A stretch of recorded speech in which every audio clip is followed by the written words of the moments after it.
Hello everyone, good evening all of you and welcome all on કૃષિ મંડળ friends. તો આપણે જે લાસ્ટ લેક્ચર હતો કે જેમાં સોઇલ પ્રોફાઇલ વિશે ભણ્યા હતા કે જેમાં જમીનના અલગ અલગ જે લેયરો આવેલા હોય છે એ સૌથી પહેલું હતું ઓર્ગેનિક લેયર, ત્યારબાદ એ લેયર હતું, ત્યારબાદ ઈ લેયર હતું, બી હતું અને સી લેયર હતું કે જેવી રીતે અલગ અલગ લેયરો હતા અને એમાં જે પણ ઇમ્પોર્ટન્ટ એવા ટોપિક્સ હતા કે જે આપણે વાત કરેલી હતી. તો આજનો આપણો જે લેક્ચર છે કે જેમાં છે સોઇલ ફોર્મિંગ પ્રોસેસીસ એટલે કે જમીન રચનાની મુખ્ય પ્રક્રિયાઓ.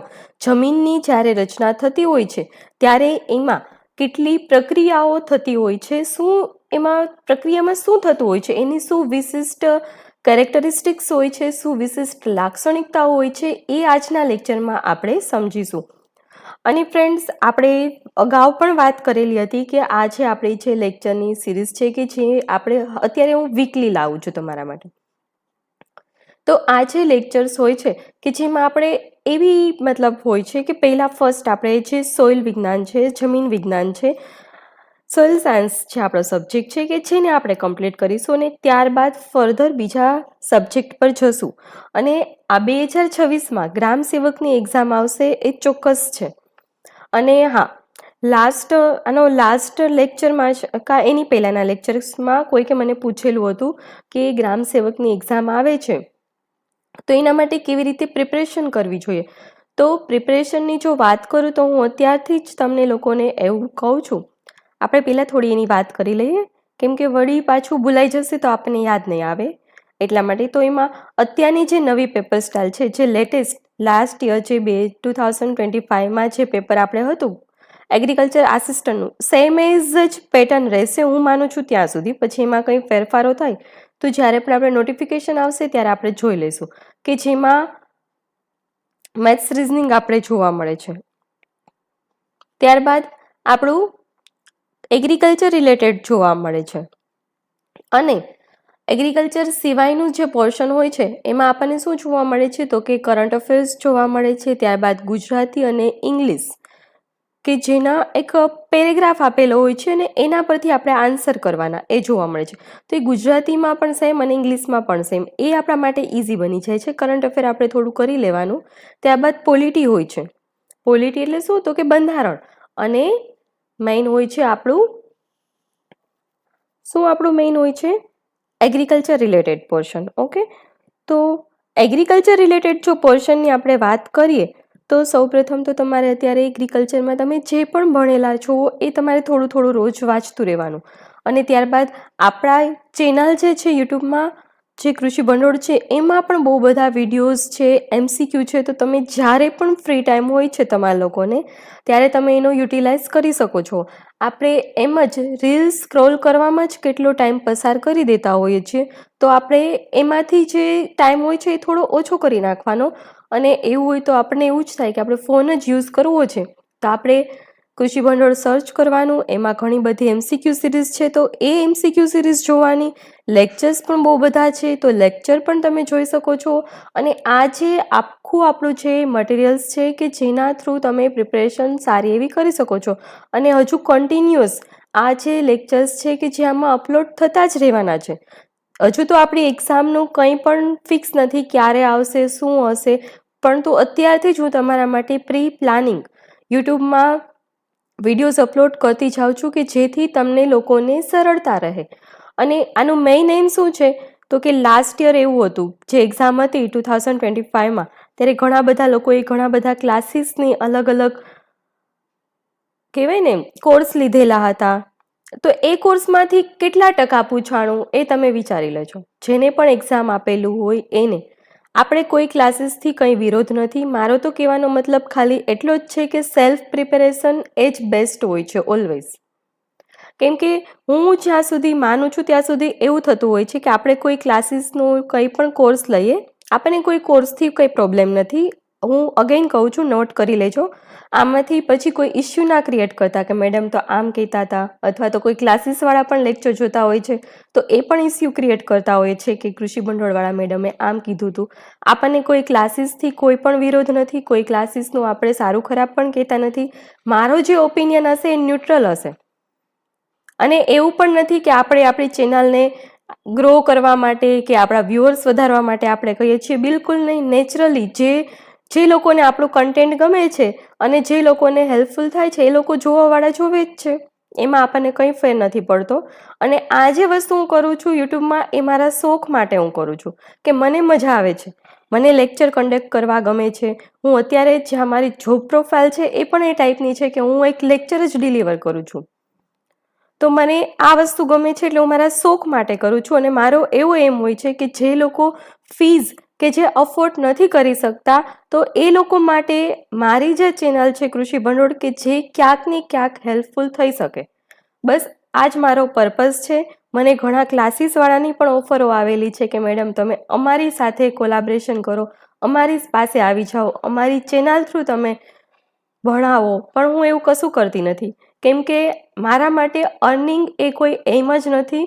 મારા માટે એક જ એમ છે કે જે લોકો પાસે 7,000 કે 10,000 ફી ભરવાના પૈસા નથી, એ લોકો કૃષિ ભંડોળ મારફતે ફ્રી ઓફમાં મટીરિયલ મેળવી શકે અને એક સરકારમાં એક સારી એવી નોકરી મળી શકે, તો એ લોકોની આખી જિંદગી સુધરી જાય અને એ લોકોનું જે લાઈફ સેટ થઈ જાય અને એ લોકોનું જે અંદરથી જે આમ ખુશી હોય કે જે બ્લેસિંગ મારે જોઈએ છે, અને એ લોકો ઘણા મને કહેવાવાળા બ્લેસિંગ આપે જ છે. તો બસ મારા માટે એ જ બહુ બધું છે. બાકી પૈસા મારી જરૂરિયાત મુજબના મારી સેલરીમાંથી મારું થઈ જ જાય છે. પરંતુ વાત છે અહીંયા ખાલી મારા શોખની, કે મને એક એ વર્ગ છે કે જે વર્ગમાં ફી ભરવાને એફોર્ટ્સ નથી કરી શકતા, એ લોકો માટે હું કંઈક કરવા માગું છું. એટલા માટે જ મેં આ કૃષિ ભંડોળ સ્ટાર્ટ કરેલું છે. અને આમાં હું હજી ડેવલપમેન્ટ મારાથી બનશે એટલું કરીશ. પરંતુ હરરોજ લેક્ચર મારે લઈ આવવા છે, પરંતુ પોસિબલ મારા ટાઈમ શેડ્યુલના લીધે નથી થતું. પણ હું કોશિશ કરીશ કે પોસિબલ થઈ શકે. તો આપણે હવે આવી જઈએ આપણા એક્ઝામ પ્રિપરેશન, કેવી રીતે પ્રિપેરેશન કરવી એની વાત ઉપર. તો તમારે અત્યારે હજુ ટાઈમ છે, તો તમારે અત્યારે જે ટાઈમ છે એમાં તમારે શું કરવું જોઈએ? મેથ્સ રિઝનિંગ છે કે જે અત્યારે કરી લેવું જોઈએ, હું માનું છું. આ તમે જે મેથ્સ રિઝનિંગ અત્યારે કરી લેશો એ તમને બેનિફિટ થશે જ્યારે તમારું ગ્રામ સેવકની ભરતી બહાર પડશે ત્યારે. નોટિફિકેશન આવશે પછી હવે વધુ ટાઈમ નહીં લે, કેમ કે હવે ગુણ સેવા મંડળ છે કે જે એની થોડી ફાસ્ટ પ્રોસેસ કરે છે. ઘણી બધી એક્ઝામમાં મેં ઓબ્ઝર્વ કરેલું છે કે એ લોકોની જે ગતિ છે એ થોડીક સારી એવી થઈ ગઈ છે. એટલે આપણે એવું આશા રાખીએ કે આપણે પણ ગ્રામ સેવકની જ્યારે એક્ઝામ આવે ત્યારે બસ એ જ પ્રોસેસ એ લોકો ફોલો કરે, કે જેથી જે પણ લોકો, ઘણા એવા લોકો છે કે જે જોબ મૂકીને આની પ્રિપરેશન કરતા હોય છે, તો એ લોકો માટે સારું થઈ શકે. અને હું તો અત્યારથી જ કહું છું કે જે લોકો BRS કરેલા છે, ડિપ્લોમા કરેલા છે, કે જે લોકો જોબ મૂકીને પ્રિપરેશન કરે છે, તો એ લોકોને અત્યારથી જ થોડું થોડું કરતું રહેવું જોઈએ, કે જેના લીધે જ્યારે એક્ઝામ આવે ત્યારે એ લોકોને બર્ડન ફીલ ના થાય અને જોબ પણ ના મૂકવી પડે. જો તમે સારું એવું પ્લાનિંગ કરો ને તો તમારે જોબ મૂકવાની પણ જરૂર નથી. તમારી પાસે અત્યારથી ટાઈમ છે તો તમે અત્યારથી પ્રિપરેશન કરી લેવા માંડો. હું એવું કહું છું, રોજ તમે 2 કલાક કરો, અને 2 કલાક નથી કરી શકતા તો રોજની 1 કલાક કરો, પરંતુ એ 1 કલાક કોન્સન્ટ્રેશનથી તમારે કરવાનું છે.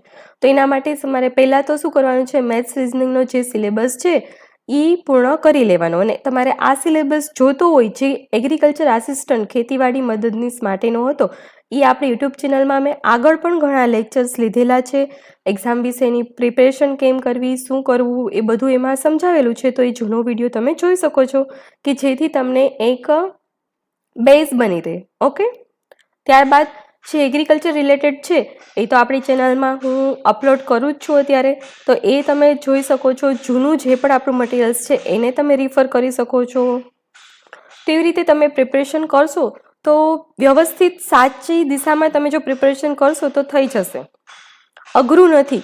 પરંતુ મેં જે કીધું હતું ને ક્લાસીસનું, એનું મારો કહેવાનો એમ એ જ હતો કે ઘણા વિદ્યાર્થીના મનમાં એવું થઈ જતું હોય છે કે આપણે કોર્સ લઈ લીધો, કોઈ પણ ક્લાસીસ હોય XYZ, પછી આપણે બીજું કશું કરવાની જરૂર નથી. એ લોકો જે મટીરિયલ આપે એ જ આપણે ફોલો કરશું એટલે આપણે પાસ થઈ જશું. પરંતુ એકચ્યુઅલીમાં એવું હોતું નથી. લાસ્ટ ટાઈમ જે વેકન્સી ગઈ 436 જે હતા ટોટલ સીટ, એમાંથી તમે પૂછી લેજો 436 કે જે કોઈ પણ કોર્સ લીધેલા હતા એ લોકોને લાગી છે જોબ મળી છે, કે જે સેલ્ફ પ્રિપરેશનવાળા હતા એ લોકોને મળી છે. તમે એક ઓબ્ઝર્વેશન કરી લેજો. મેં તો ઘણા લોકોને પૂછેલું છે, ઘણા લોકો એવું જ મોસ્ટલી મને કીધેલું છે કે અમે સેલ્ફ પ્રિપરેશન કરતા. હા, પછી તમે કોઈ મારી ચેનલમાંથી કોઈ વિડીયો જોતા હોય, બીજા કોઈના ફ્રી ઓફ કન્ટેન્ટવાળા વિડીયો હોય એ જોતા હોય, કોઈ ટેસ્ટ સિરીઝ લીધી હોય, એ બધી ગૌણ વસ્તુ છે. પરંતુ મેઇન વસ્તુ એ છે કે પ્રોપર ક્લાસીસવાળા કેટલા પાસ થયા છે અને કેટલા સેલ્ફ પ્રિપરેશનવાળા થયા છે એ તમારે જોવાનું છે. એ તમે એટલા તો સ્માર્ટ છો જ ત્યારે કે તમે ખુદનું એનાલિસિસ એ વસ્તુમાં કરી શકો. મારે તમને વધુ એમાં કશું કહેવાની જરૂર નથી. અને આપણે આપણો જે ટોપિક છે કે જે જમીન રચનાની મુખ્ય પ્રક્રિયાઓ, એટલે કે જમીનની જ્યારે રચના થતી હોય છે ત્યારે એમાં અલગ અલગ પ્રક્રિયાઓ હોય છે કે જે થતી હોય છે. તો એ પ્રક્રિયાઓ કઈ છે, કેવી રીતે થતી હોય છે, એમાં કેવી પ્રક્રિયા થાય છે, એની શું સ્થિતિ હોય છે. સ્થિતિ ઇન ધ સેન્સ એમાં જે સોઇલ ફોર્મેશન થતું હોય છે એ કયા ટાઈપનું હોય છે, એના વિશેની આજના લેક્ચરમાં આપણે વાત કરીશું. તો ફર્સ્ટ આપણી જે પ્રોસેસ છે સોઇલ ફોર્મિંગની જે પ્રોસેસ છે કે જેમાં ફર્સ્ટ છે પોડઝોલાઇઝેશન. એટલે કે જે આ પોડઝોલાઇઝેશનની જે સિચ્યુએશન છે કે જેમાં આપણને શું જોવા મળશે તો કે જ્યાં પણ પોડઝોલાઇઝેશનની પ્રક્રિયા થશે કે જ્યાં આપણને વાતાવરણ હશે કે જે ઠંડુ અને ભેજવાળું આપણને જોવા મળશે. એટલે કે જે હવામાન હશે કે જે ઠંડુ અને ભેજવાળું હશે, અને કોન્ફિરસ જે જંગલ વિસ્તાર હશે કે જ્યાં આપણને જોવા મળશે. શું હશે? કોનિફેરસ જે જંગલ વિસ્તાર હશે કે જ્યાં આપણને પોડઝોલાઇઝેશનની જે પ્રક્રિયા હશે કે જે થતી જોવા મળે છે. અને આ જે પ્રક્રિયા હોય છે કે જ્યાં ઉપરની સપાટી હોય છે એમાંથી ખનિજો કે જે ધોવાઈને નીચે જાય છે. આપણે જે સોઇલ પ્રોફાઇલમાં હોરિઝોન જોયા હતા ને કે સૌથી પહેલું હતું એ ઓ હોરિઝોન હતું, ત્યારબાદ એ હતું અને ઈ અથવા તો બી હતું. આપણે જોયેલું હતું કે જ્યાં બી એબસન્ટ હોય ત્યાં ઈ એબસન્ટ હોય ત્યાં આપણને ડાયરેક્ટ બી લેયર જોવા મળતું હતું. પછી હતું સી અને ડી.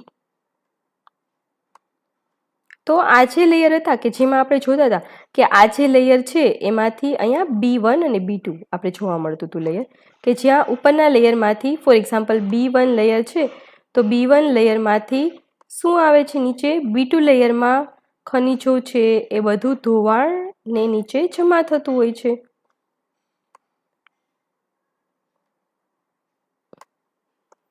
તો સેમ પોડઝોલાઇઝેશનની જે આ પ્રક્રિયા થતી હોય છે ત્યાં પણ સેમ આ જ સિચ્યુએશન આવશે કે ઉપરની સપાટીમાંથી ખનિજ ધોવાઈને નીચે જાય છે અને ઉપરનો જે હોરિઝોન હોય છે એટલે અહીંયા વાત થઈ છે ઉપરનો હોરિઝોન એટલે ફોર એક્ઝામ્પલ અહીંયા બી છે B1 કે જે હળવો બની જાય, એટલે હળવો થાય એટલે શું જોવા મળે છે આપણને એસી બને છે. અહીંયા આપણે જોઈ શકીએ છીએ આ જે છે એ શું છે એસી લેયર જોવા મળે છે એટલે કે હળવો જોવા મળે છે. અને નીચે બી હોરિઝોનમાં લોખંડ અને એલ્યુમિનિયમ છે કે જેનો સંગ્રહ થાય છે. શું થાય છે? લોખંડ અને એલ્યુમિનિયમનો સંગ્રહ બી હોરિઝોનમાં થાય છે. આ જે હોરિઝોન આપણે જોઈએ છીએ કે જે બી હોરિઝોન હોય છે અને ત્યાં આપણને લોખંડ અને એલ્યુમિનિયમ કે જેનો સંગ્રહ થયેલો જોવા મળે છે. ત્યારબાદ નેક્સ્ટ આપણે જોઈએ લેટેરાઇઝેશન. લેટેરાઇઝેશન એટલે શું છે? આ લેટેરાઇઝેશન ક્યાં આપણને જોવા મળે છે પહેલાં તો આપણે આ સમજવાનું છે. આપણે જો જોઈએ આ સોઇલ સાયન્સ આપણે જ્યારે સમજીએ જમીન વિજ્ઞાન ત્યારે આપણા ધ્યાનમાં એક નકશો રાખવાનો છે. કયો નકશો રાખવાનો છે? તો કે ભારતનો નકશો.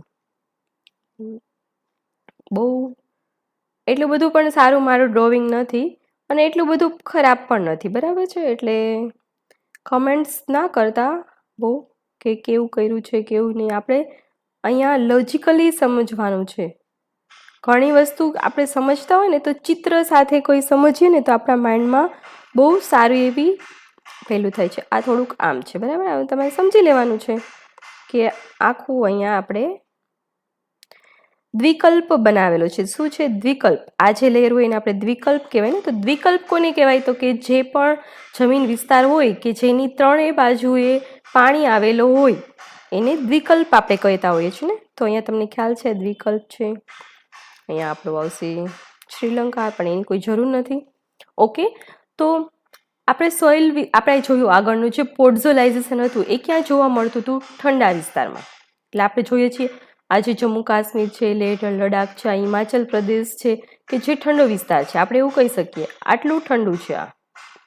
કહેશે કે પેન ચેન્જ કરીએ આપણે કે જેથી તમને લોકોને સારું લાગશે જોવામાં. પછી હવે લેટેરાઇઝેશન છે. અહીંયા શું થતું હતું? પોડઝોલાઇઝેશનની પ્રક્રિયા, એટલે તમને પી કરી દઉં છું. ઓકે, ત્યારબાદ છે લેટેરાઇઝેશન. તો લેટેરાઇઝેશન ક્યાં જોવા મળે છે? ઉષ્ણ અને ભારે વરસાદવાળા પ્રદેશ. તો ઉષ્ણ એટલે કે જે ગરમ હોય અને ભારે વરસાદવાળા જે પ્રદેશો હોય એમાં. તો આપણને ખ્યાલ છે કે આ નીચેનો જે વિસ્તાર છે અહીંયા આપણને ગરમ પ્રદેશો જોવા મળે છે અને વધુ વરસાદ પડતા હોય છે એ વિસ્તાર અહીંયા પણ છે. મધ્યપ્રદેશ છે, ઝારખંડ છે કે જ્યાં સૌથી વધુ જંગલોનો વિસ્તાર છે, એટલે અહીંયા વધુ વરસાદ પડે છે. અને નીચેનો જે આ આપણો પ્રદેશ છે અહીંયા, ત્યાં પણ આપણને ગરમ અને વરસાદ વધુ એવી સિચ્યુએશન જોવા મળે છે. અહીંયા વચ્ચે વિદર્ભ આવી જશે મહારાષ્ટ્રથી કે જ્યાં વરસાદ ખૂબ ઓછો પડે છે. એનું પણ એક રીઝન છે, આપણને ખ્યાલ છે કે જે ઉષ્ણકટિબંધીય જે પવનો આવતા હોય છે કે જે અહીંયાથી ઉપર જતા રહે છે અને પવનો છે કે જે વરસાદ અરાવલી પર્વતમાળાના લીધે એની પાછળની સાઈડ જે વરસાદ પડતો નથી, કેમ કે પવનો છે એ વધારે ઊંચાઈ તરફ જઈએ તો દબાણ વધવાની સાથે પવનો વરસાદ ત્યાં જ ઠાલવી દે છે અને પાછળની સાઈડ શુષ્ક પ્રદેશ જોવા મળે છે. અને એ જ સેમ સિચ્યુએશન અહીંયા અરાવલી અને સહ્યાદ્રીની જે પર્વતમાળાઓ છે એની અહીંયા પાછળ, એટલે કે અહીંયા વિદર્ભ પ્રદેશમાં જોવા મળે છે. ઓકે, પરંતુ આ જે મેં કીધું એ જસ્ટ તમારા નોલેજ માટે છે. તમારે એટલું બધું એને કોન્સન્ટ્રેટ કરીને યાદ રાખવાની કોઈ જ જરૂર નથી. કોઈ જ એટલે કોઈ જ જરૂર નથી, પરંતુ તમારે ખાલી એટલું યાદ રાખવાનું છે લેટેરાઇઝેશનની જે સ્થિતિ હોય છે, જે પ્રોસેસ થતી હોય છે એ ઉષ્ણ અને ભારે વરસાદવાળા પ્રદેશોમાં થતી હોય છે. અને આમાં આ જે પ્રક્રિયા થતી હોય છે લેટેરાઇઝેશનની, કે જ્યાં સિલિકા એટલે કે જેને SiO2 કે જે ધોવાઈ જાય છે, સિલિકા છે કે જેનું અણુસ્ત્ર શું છે? SiO2. તો સિલિકાનું ધોવાણ થઈ જાય છે અને આયર્ન અને એલ્યુમિનિયમ ઓક્સાઇડ છે કે જે વધતા હોય છે. અને આયર્ન અને એલ્યુમિનિયમ ઓક્સાઇડ વધે છે એટલે જમીન આપણને કેવી જોવા મળે છે? લાલ રંગની જોવા મળે છે. સમજાઈ ગયું? જુઓ, તમારે આમાં યાદ રાખવાની બે જ વસ્તુ છે. કઈ બે વસ્તુ છે? તો પ્રથમ તો કે ઉષ્ણ અને ભારે વરસાદવાળા વિસ્તાર જ્યાં હોય છે કે જ્યાં લેટેરાઇઝેશનની પ્રોસેસ થતી હોય છે. અને આ જે લેટેરાઇઝેશનની પ્રોસેસ થાય છે કે જ્યાં આપણે સિલિકા ધોવાઈ જતી હોય છે, ચલો એ તો આપણને ખ્યાલ છે. અને સિલિકા ધોવાઈ જાય છે અને ક્યાં શું થાય છે? SiO2 એટલે સિલિકોન. આ જે સિલિકોન અને ઓક્સાઇડ એનું કોમ્બિનેશન થાય છે એટલે સિલિકા બને છે કે જેને આપણે રેતી પણ કહી શકીએ છીએ. પછી આયર્ન અને એલ્યુમિનિયમ ઓક્સાઇડ એ વધે છે. આયર્ન છે કે જે રેડ કલર માટે જવાબદાર છે. રેડ કલર છે, આયર્ન અને એલ્યુમિનિયમ ઓક્સાઇડ વધે છે એટલે લાલ રંગની જમીન બને છે. સિમ્પલ. આ તમે જોઈ શકો છો આખી લેટેરાઇઝેશનની જે પ્રોસેસ થાય છે અને જે ઢેફું આપણે કહી શકીએ ગેટ કે જે બની ગયું છે રેડિશ કલરનું. આપણે ઘણી એવી તમને ખ્યાલ હોય તો તમે જોજો સાઉથ સાઈડ જે માટી છે કે જેનો રંગ તમને રેડિશ જોવા મળશે. કેવું જોવા મળશે? રેડિશ. તો ત્યાં શું છે? લેટેરાઇઝેશનની સ્થિતિ વધારે જોવા મળે છે એટલા માટે. ઓકે, ત્યારબાદ નેક્સ્ટ કેલ્સિફિકેશન. શું છે? કેલ્સિફિકેશનની પ્રોસેસ થાય છે અને આ જે કેલ્સિફિકેશનની પ્રોસેસ થાય છે કે જે ઓછા વરસાદવાળો જે સૂકો પ્રદેશ હોય છે ત્યાં જોવા મળે છે. કેલ્સિફિકેશનની પ્રોસેસ ક્યાં જોવા મળે છે? ઓછા વરસાદવાળા સૂકા પ્રદેશમાં.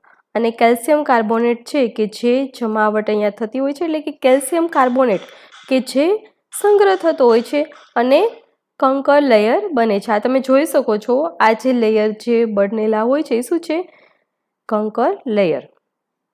ત્યારબાદ આપણી નેક્સ્ટ પ્રોસેસ છે કે જેની આપણે વાત કરીએ એ છે સલિનાઇઝેશન. શું છે? સલિનાઇઝેશનની પ્રોસેસ. અને આ જે સલિનાઇઝેશનની પ્રોસેસ છે કે જે ક્યાં આપણને જોવા મળે છે? તો કે ઊંચું તાપમાન એટલે કે રણ વિસ્તાર જ્યાં આપણે કહી શકીએ કે જ્યાં વરસાદ ખૂબ ઓછો પડે છે અને તાપમાન ખૂબ ઓછું હોય છે કે જ્યાં સલિનાઇઝેશન આપણને જોવા મળે છે. ઓછી નિકાસ એટલે શું છે? તો કે ડ્રેનેજ પ્રોબ્લેમ. ડ્રેનેજ પ્રોબ્લેમ કોને કહેવાય? તો કે વરસાદ હોય ઓછો પડે એટલે શું થાય કે વરસાદનું પાણી કે જે જમીનમાં નીચે ઉતરતું ઓછું હોય ત્યાં આપણને જોવા મળે છે સલિનાઇઝેશન. તમે આ ફોટોગ્રાફ્સ જોઈ શકો છો. આ જે વ્હાઇટ કલરનું આ જે લેયર બને છે આ શું છે? સલિનાઇઝેશન પ્રોસેસ થવાના લીધે ક્ષારો છે કે જે જમીનની બહાર આવી ગયેલા જોવા મળે છે. આપણે જે કચ્છનું સફેદ રણ છે એ શું છે તો કે સેલિનાઇઝેશન પ્રોસેસ દ્વારા બનેલું છે એક રણ છે. શું છે? કચ્છનું સફેદ રણ. કેવું છે? કચ્છનું સફેદ રણ, કે જેને આપણે ધોળિયો તરીકે ઓળખીએ છીએ કચ્છનું. અને આ જે સેલિનાઇઝેશનની પ્રક્રિયા છે કે જે પાણી બાષ્પીભવન દ્વારા થતી હોય છે ને લવણો ઉપર જમા થાય છે. લવણો એટલે શું? આપણે કહી શકીએ વન ટાઈપ ઓફ ક્ષાર, જમીનના જે ક્ષારો હોય છે કે જે ઉપર જમા થતા જોવા મળે છે. તો ફ્રેન્ડ્સ, આજનો આપણો જે વિડીયોઝ છે, જે લેક્ચર છે કે જે અહીંયા પૂર્ણ થાય છે. જમીનની પ્રક્રિયા બનવા માટે મુખ્ય 4 અલગ અલગ ફોર્મેશન હોય છે કે જેની આપણે વાત કરી લીધી. તો જેમને પણ આગળનો લેક્ચર ના જોયો હોય ને એ પહેલાં આગળનો લેક્ચર જોઈ લેજો અને ત્યારબાદ આ જમીનની પ્રક્રિયા થવા માટે જે પણ અલગ અલગ પ્રક્રિયાઓ છે અને એના થવા માટેની જે સ્થિતિ છે, એના માટેની પ્રક્રિયા છે એ પછી તમને સારી રીતે સમજાઈ જશે. ઓકે, તો ફ્રેન્ડ્સ, જે પણ આપણી જોડે નવા જોડાયેલા છે તે આપણી ચેનલ કૃષિ ભંડોળ છે એને લાઇક કરજો, શેર કરજો અને સબસ્ક્રાઈબ કરજો. હવે ફરી મળીશું નવા વિડીયોઝમાં. ત્યાં સુધી ખુશ રહો, મસ્ત રહો, સ્વસ્થ રહો અને વાંચતા રહો. Okay, by.